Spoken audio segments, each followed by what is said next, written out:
Assalamualaikum warahmatullahi wabarakatuh.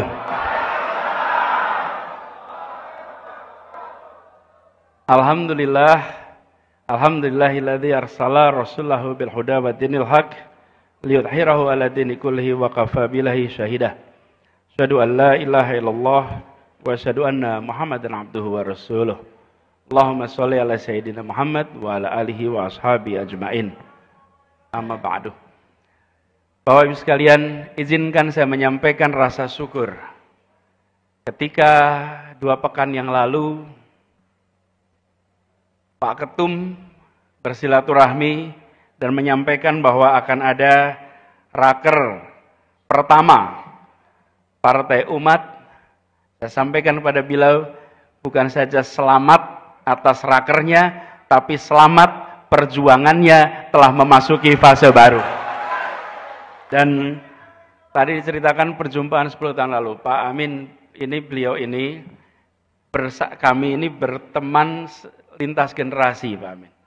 Almarhum ayah dan almarhum ayahnya itu bekerja bersama di UII, Pak. Bekerja bersama. Saya kenal beliau ketika mungkin masih SD ya, sejak SD SMP. Dan kita tidak membayangkan bahwa 2, 3, 4 dekade kemudian kita bersama-sama dalam sebuah majelis yang luar biasa ini.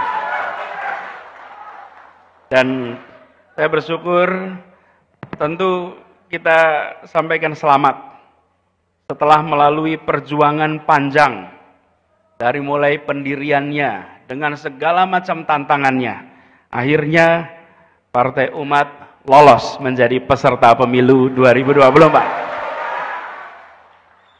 Dan kok ya kebetulan tahun 24 nomornya 24. Itu Allah punya rencana sendiri.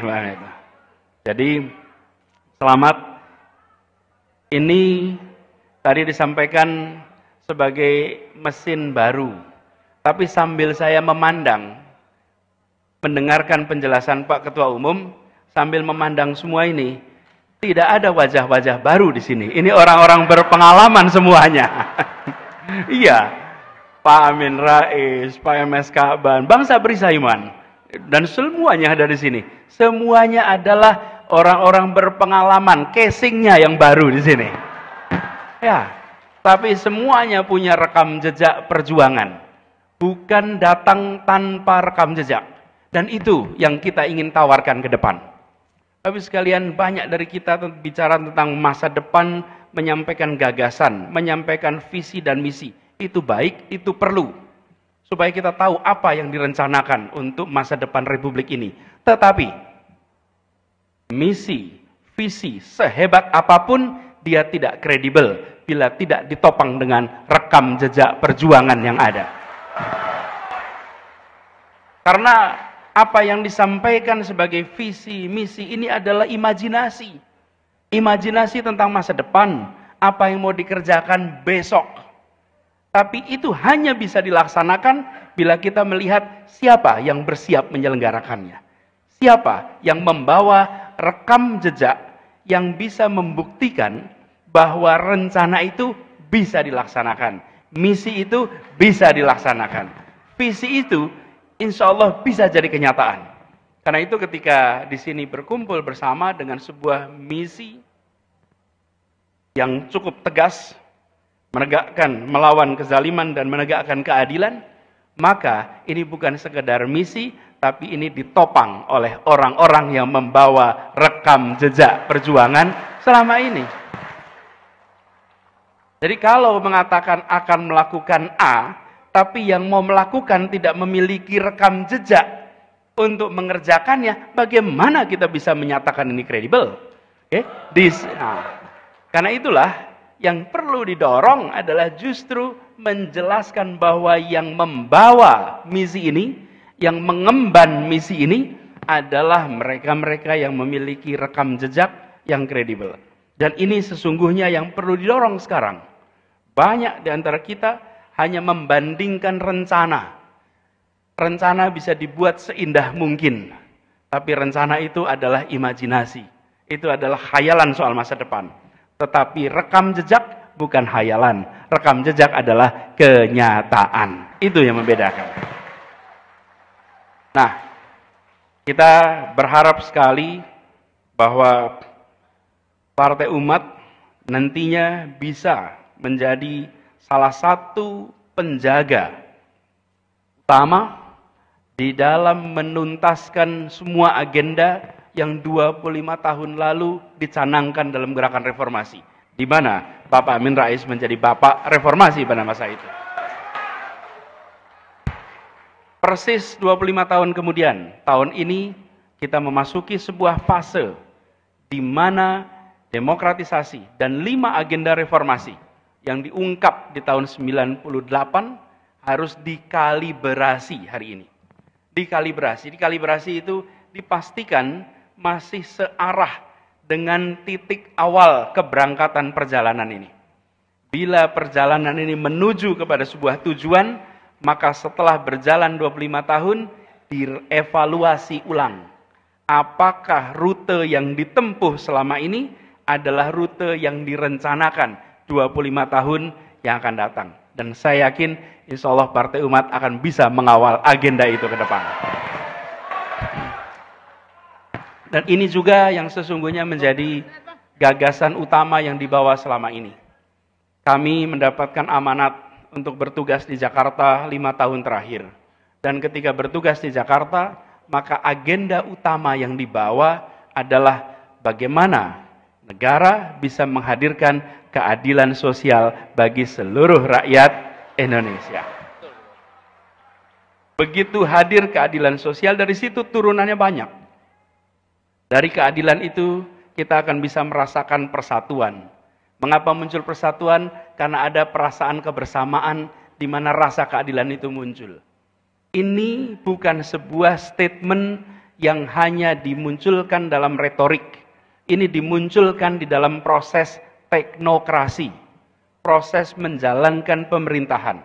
Semua aspek dicocokkan dengan satu kalimat, keadilan sosial. Satu kalimat itu saja, dicocokkan. Dan begitu itu diterjemahkan, apa yang terjadi? Yang terjadi kemudian terjadi perubahan-perubahan untuk bisa menjawab kebutuhan keadilan sosial. Ini yang hari ini kita butuhkan. Ketika kita bicara pertumbuhan perekonomian misalnya, maka kita bicara pertumbuhan perekonomian yang berkualitas. Berkualitas itu ditandai dengan apa? Ditandai dengan adanya jangkauan pada semua. Semakin merata, maka semakin berkualitas. Semakin tidak merata, semakin tidak berkualitas. Kita bukan membutuhkan angkanya, tapi kita membutuhkan kenyataan pemerataannya. Dan ini yang harus menjadi agenda ke depan. Kalimat itu nampaknya sederhana, tapi bila itu berhenti di dalam pidato, berhenti di dalam upacara, maka masyarakat tidak akan merasakan buahnya demokrasi. Tapi bila itu diwujudkan di dalam proses teknokrasi, proses pemerintahan, maka rakyat akan merasakan terjadi perubahan lewat demokrasi. Ini yang harus kita bawa ke depan.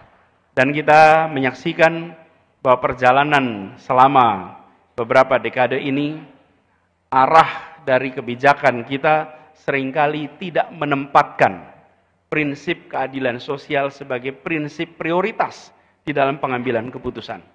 Di sektor apapun, kalau kita perhatikan, keadilan sosial tidak menjadi prioritas utama. Dia diungkapkan, dia dikatakan, tapi dia tidak dijadikan praktek keseharian. Ini yang sudah harus menjadi agenda ke depan. Jadi, membaca moto Partai Umat, saya menyaksikan insya Allah perjuangan dari mereka-mereka yang punya rekam jejak ini akan mempercepat hadirnya keadilan di Indonesia.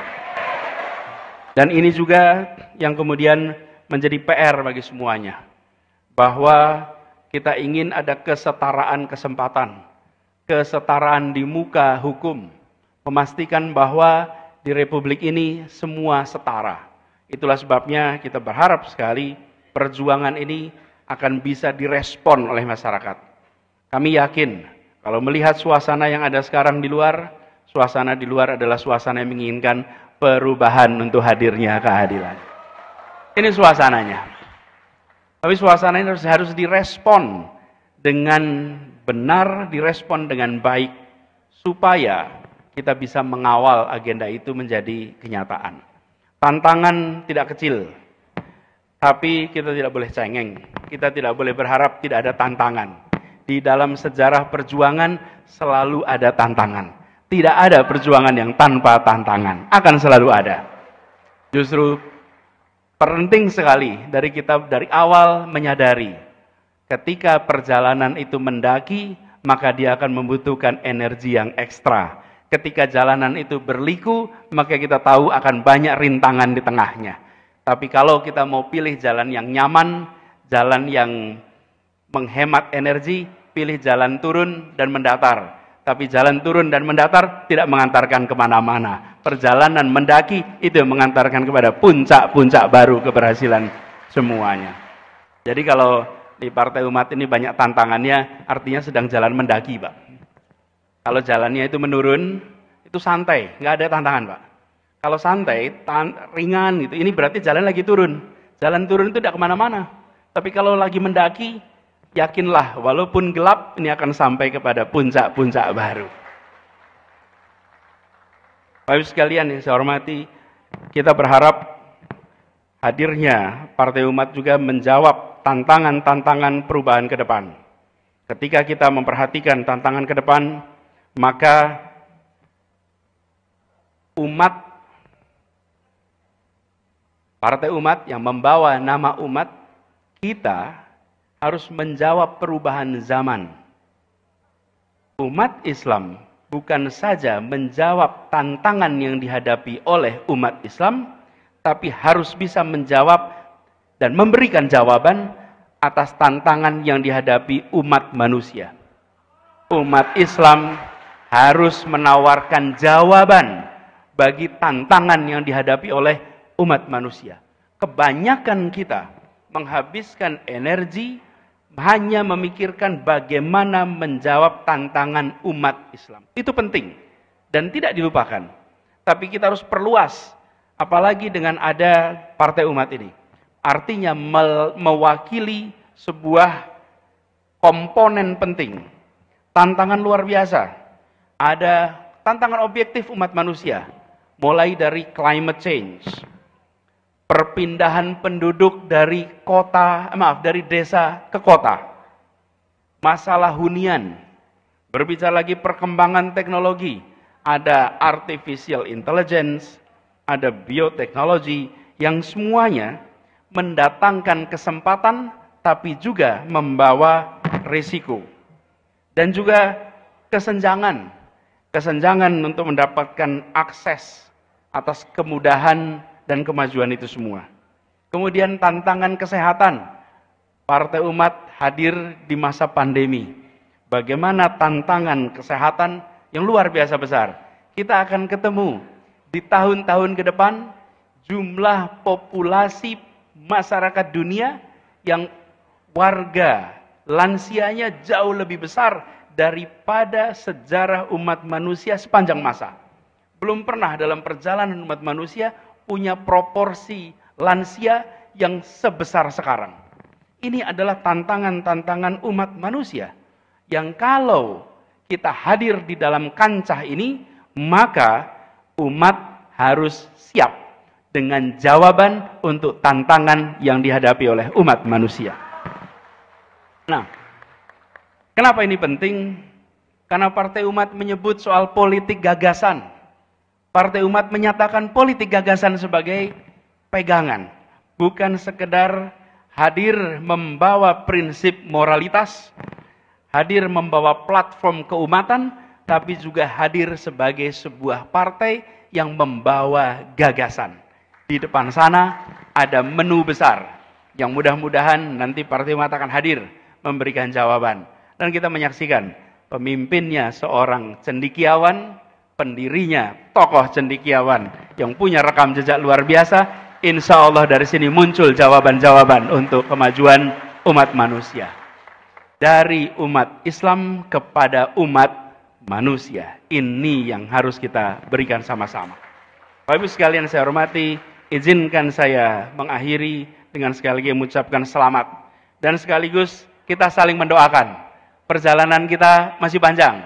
Berliku mendaki siap kita bekerja bersama, bergandeng tangan, kita congsong perubahan untuk Indonesia yang lebih baik. Assalamualaikum warahmatullahi wabarakatuh.